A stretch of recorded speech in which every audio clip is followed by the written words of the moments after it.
Welcome to the Locked On Titans podcast. I am your host, Tyler Rowland. Titans fans, on today's show, we are going to continue the AFC South offseason roundup. We started with the Indianapolis Colts, and now we're moving forward to the Houston Texans. First, I'm going to break down all the big moves and all the big news surrounding the Texans throughout the offseason. Then, we're going to have Coty Davis, one of the hosts of Locked On Texans, on the show to give his perspective on the Texans offseason. And then finally, I'll predict what I think happens in both of the Titans matchups against the Texans next season. So recapping everything that happened with the Houston Texans over the offseason on today's edition of the Locked On Titans podcast.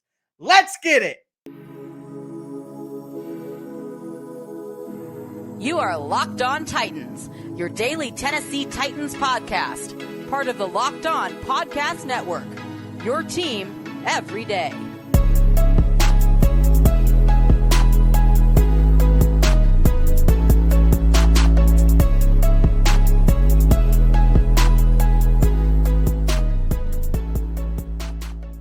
Titans fans, we are continuing our AFC South offseason roundup series. Part 2 is today with the Houston Texans. If you missed yesterday's part 1 on the Indianapolis Colts, go back and check that out. Some great information and had a great conversation with the brand new host of Locked On Colts. But today is all about the Texans. We're going to go over all of their big moves, including trading away Deshaun Watson, which looks like an excellent trade for the Texans right now. Before we get into their transactions, though, I do want to thank you guys for making the Locked On Titans podcast your first listen every day. If this is your first ever listen to the Locked On Titans podcast, make sure you subscribe on whatever platform you do stream. I am going to be putting out daily Tennessee Titans content all year round on all platforms and always free. That includes the Locked On Titans YouTube channel. So make sure that you subscribe there, smash the notification bell so you know when the content goes live. And please throw a thumbs up on the video if you're watching on YouTube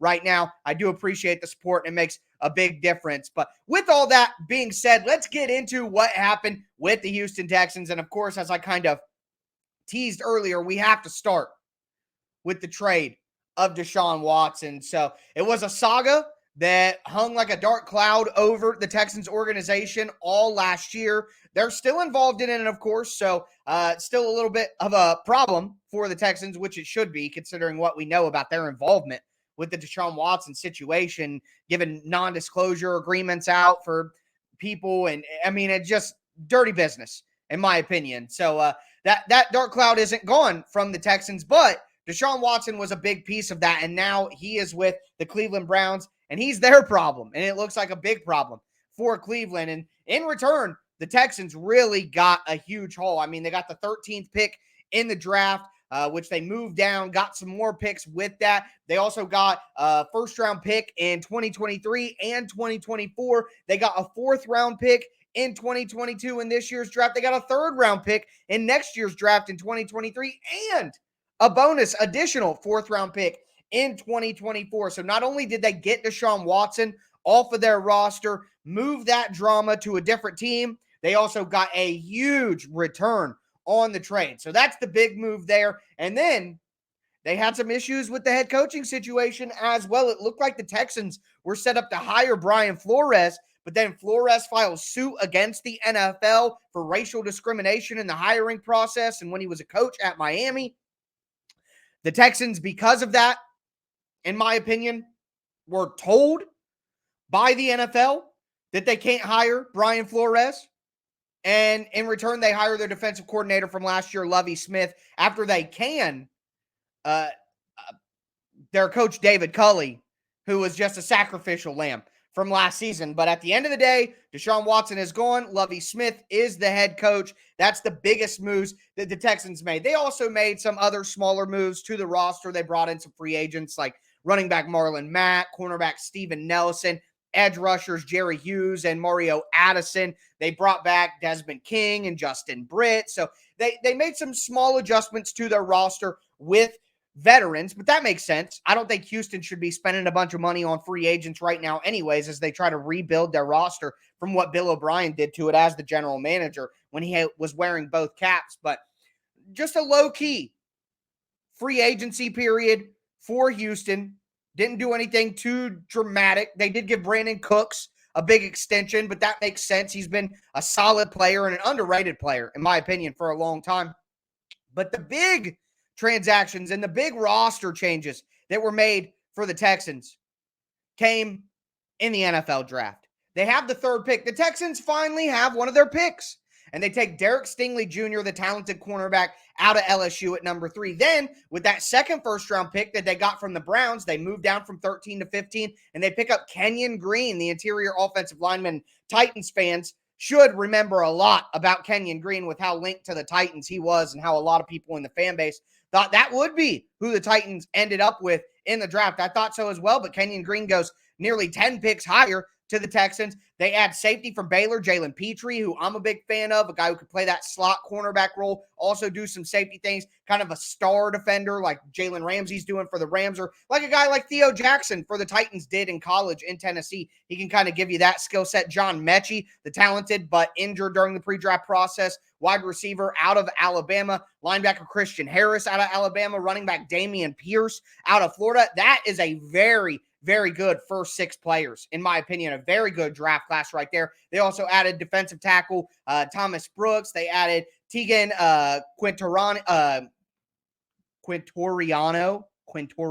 the tight end. Thank you. And Austin Deculus, the offensive tackle out of Alabama as well. So a nice draft class, in my opinion. The Texans right now need to focus on just building up their roster. They don't need to focus on competing right now. So despite the drama with Watson and the drama with the head coaching situation, I think for the Texans, a really nice draft class, and they're going to need their next few draft classes with all of that extra capital they got from the Browns. They're really going to need to hit on the next 2 or 3 draft classes if they want to revamp this franchise and get back to being a contender. But I don't see that coming this year. Does Coty Davis, one of the hosts of Locked On Texans, see that coming this year? We're going to talk to him about that. Before we do, though, do want to tell you guys about betonline.net, your number one source for all your betting needs and sports info. You can find all the latest sports developments, league reviews, and news, including information on this year's NHL playoffs, the Major League Baseball regular season. They have boxing, they have UFC, they have MMA, they have golf, they have horse racing. Heck, they even have your favorite Vegas casino games. BetOnline is your continued source for all your sporting wagering information. They also have live betting, esports, and much, much more. Make sure you go to their website today, betonline.net, or use your mobile device to learn more about all the trends and all the action. BetOnline, where the game starts.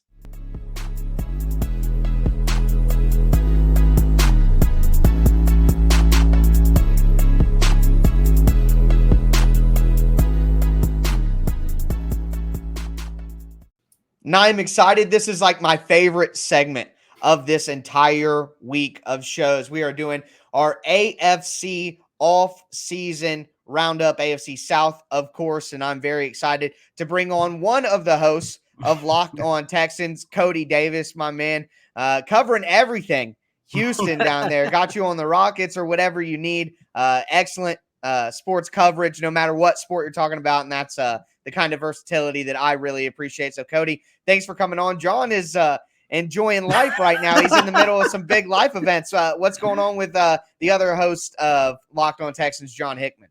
Yeah, man. You know, today's actually his birthday. So not only did he just get married, but he's out there living it up with his new wife, Shakivia, and he's celebrating his 30th birthday. So, you know, I just decided to let my boy just enjoy his time. He will be back, of course, but I was like, John, go ahead.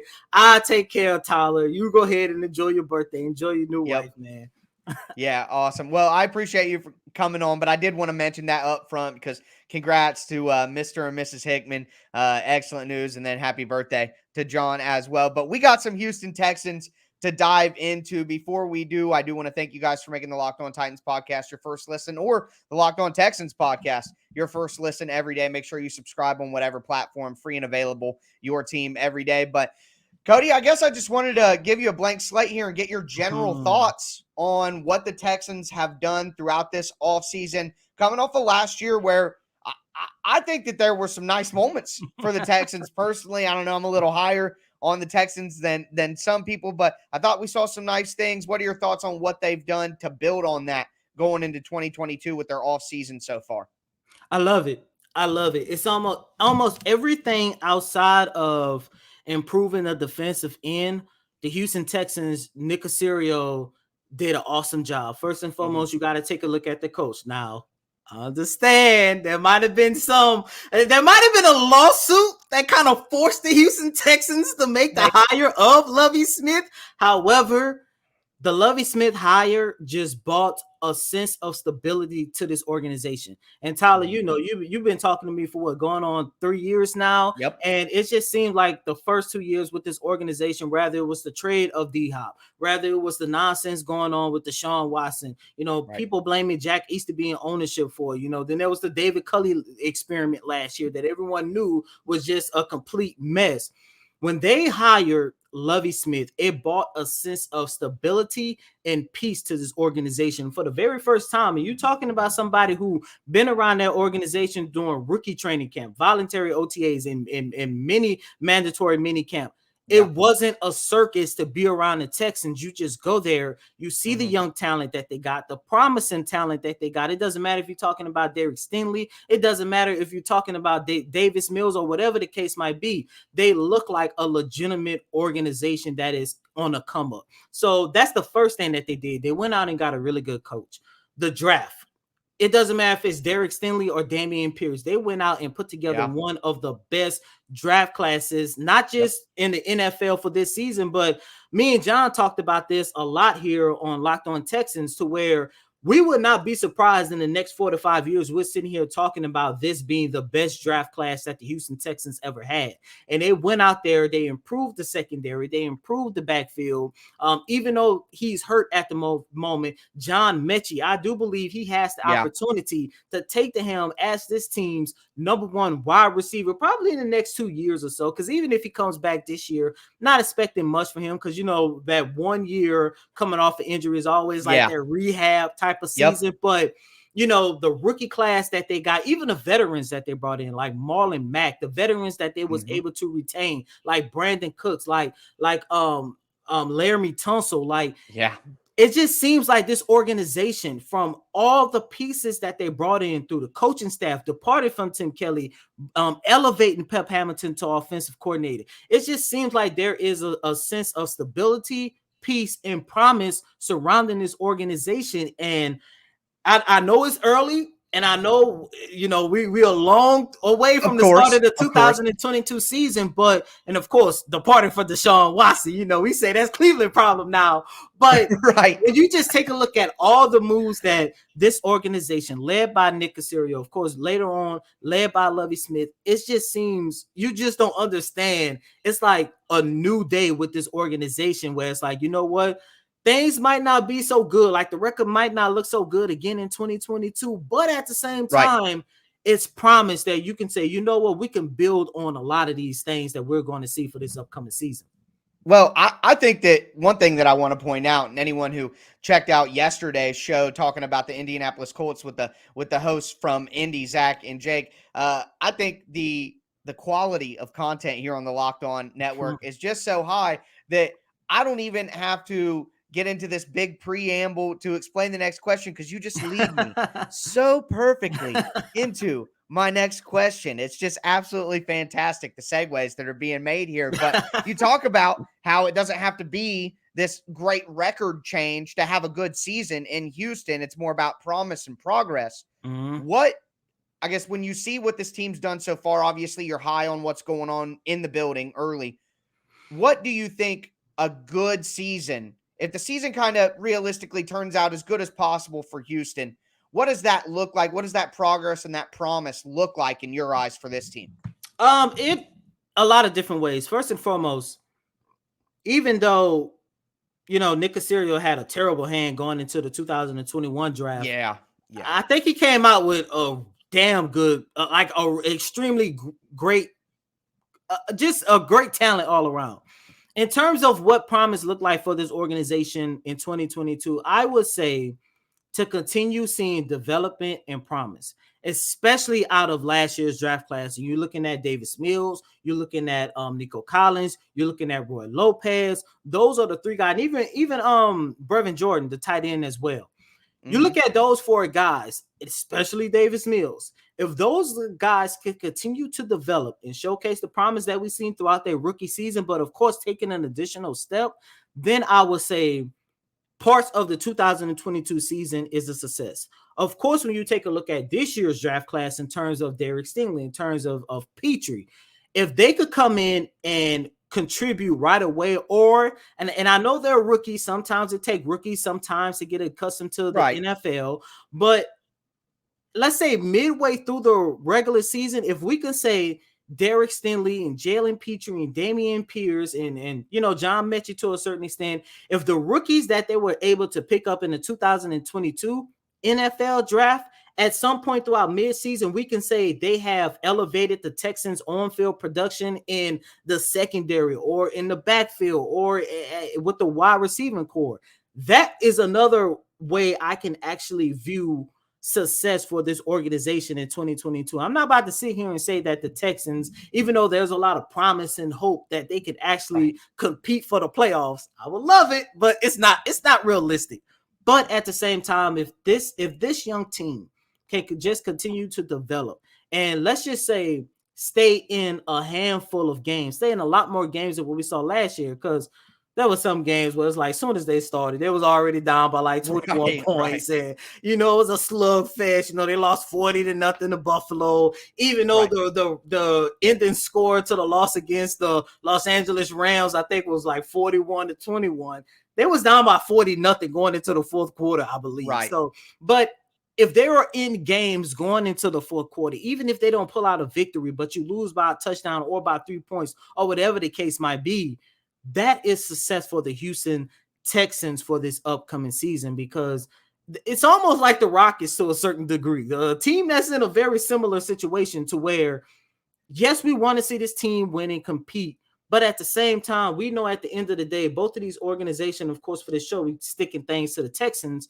Development is the most important attribute for that organization. And if these players continue to develop and compete, that's success for the Houston Texans in 2022. Absolutely, man. It's funny that I bring you on and I give you praise for the cross-sport coverage that you're putting out there. And by the way, I just finished doing a Rocket podcast before I jumped on this one as well.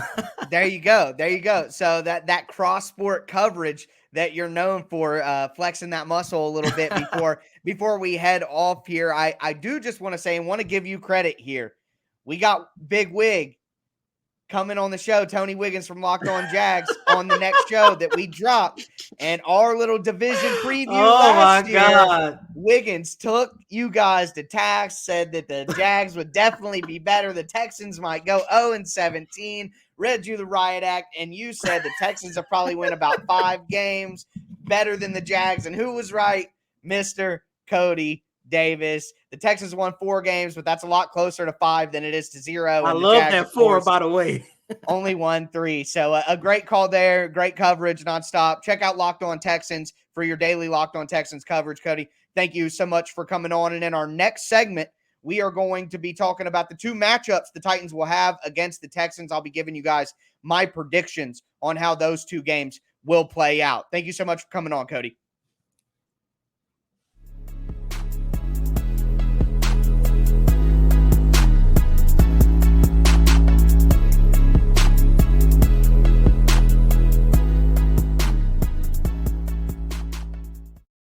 Titans fans, we are going to cap off today's roundup and recap of the Houston Texans offseason by going over my prediction for what will happen in the 2 games that the Titans have against the Houston Texans this year. Before we do that, I want to thank you guys again for making the Locked On Titans podcast your first listen every day. Make sure you subscribe on whatever platform you do stream.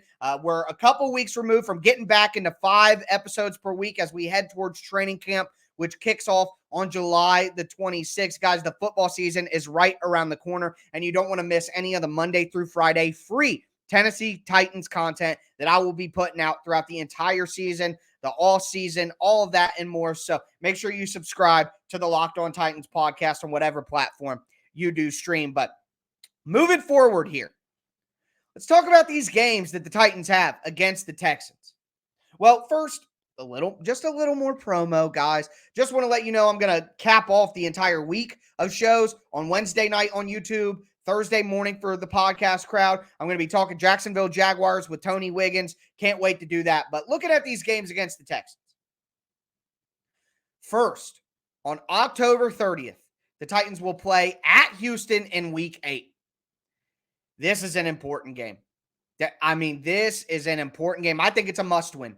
It's an absolute must-win. If the Titans want to win the division, if the Titans want to go to the playoffs, they need to beat Houston twice, especially looking at where this game is played. So it's Week 8, but look at the games before that.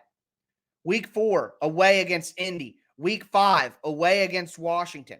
Week 7, home against Indy with the Week 6 bye.